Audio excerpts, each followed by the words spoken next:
Hey, what's up guys? It's Nicola from Calcunic, and today we're going to be talking about geometric distributions. Let's get right into it.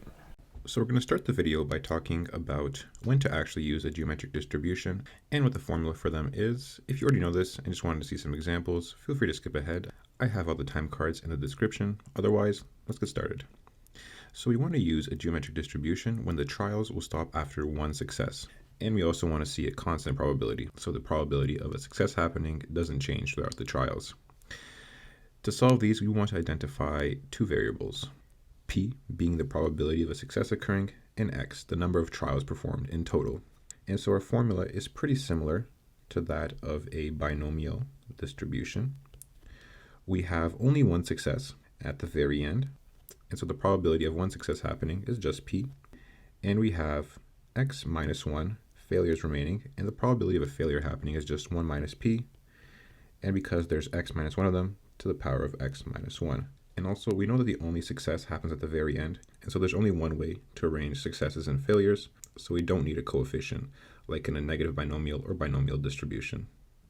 Let's try to solve some problems using this formula. So we're asked to find the probability of rolling a dice 7 times and only getting a 6 on the last throw.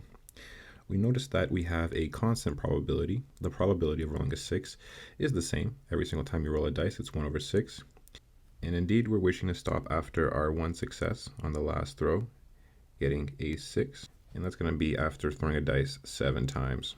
So yes, this is a geometric distribution.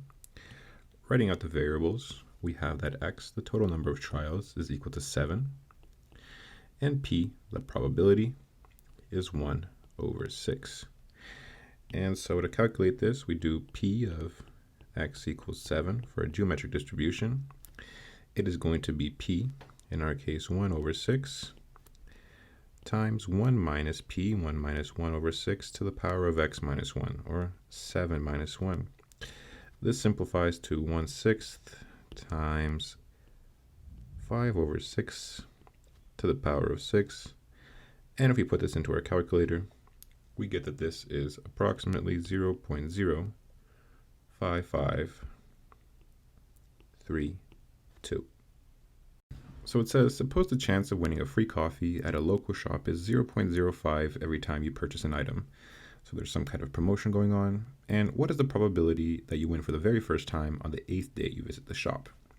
And so is this a geometric distribution? Well, we see that we win for the first time, so the trials stop on the first time on the 8th day visiting in this case, and the probability is constant, 0.05. So yes, this does satisfy the geometric distribution.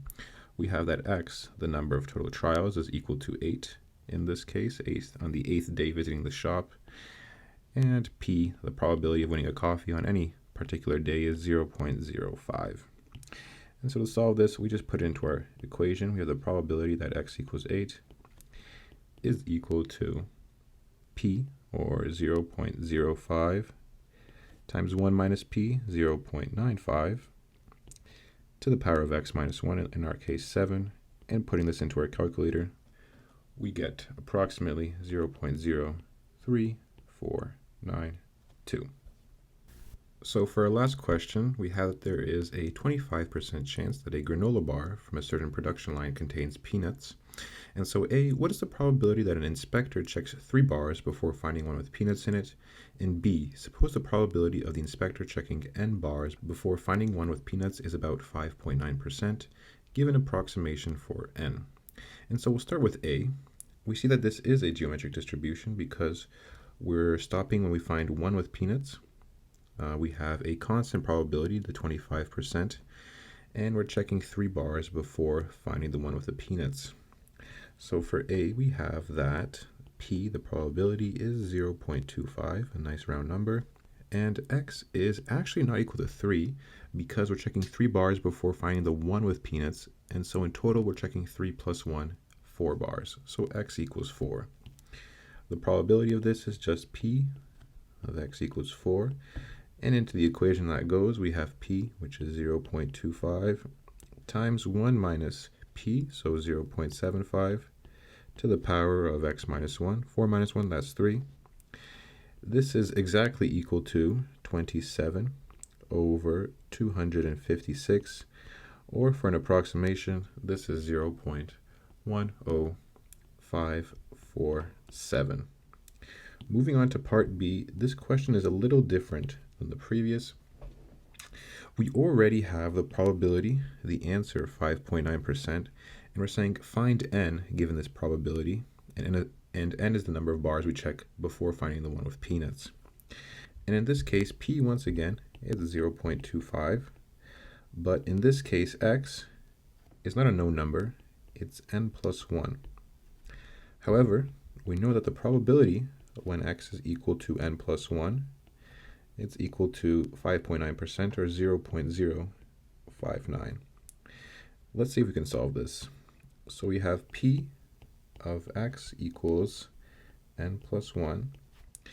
Per the equation is going to be 0.25, the probability of a success, times 0.75, 1 minus p, to the power of n plus 1 minus 1, so that's just n. And this is equal to 0.059. And now we're being asked to find the closest value for n that will satisfy this. What we want to do is isolate for n. So we'll move the 0.25 to the other side of the equation, giving us 0.75 to the power of n, which is equal to 0.059 all over 0.25. Now we have this n here, which we're trying to solve for, but it's in the exponent inconveniently. And so a good way to move that exponent would be to take the log base 10 of both sides of this equation. We'll have the logarithm of 0.75 on the left-hand side to the power of n is equal to the log, and we're omitting base 10 because that's just the standard, of 0.059 over 0.25. And the nice thing with logarithms is if we have an exponent inside the brackets, we could take it out and move it to be the coefficient. So we'll actually get that this is equal to n times log of 0.75 is equal to log of 0.059, let's correct that a bit, all over 0.25.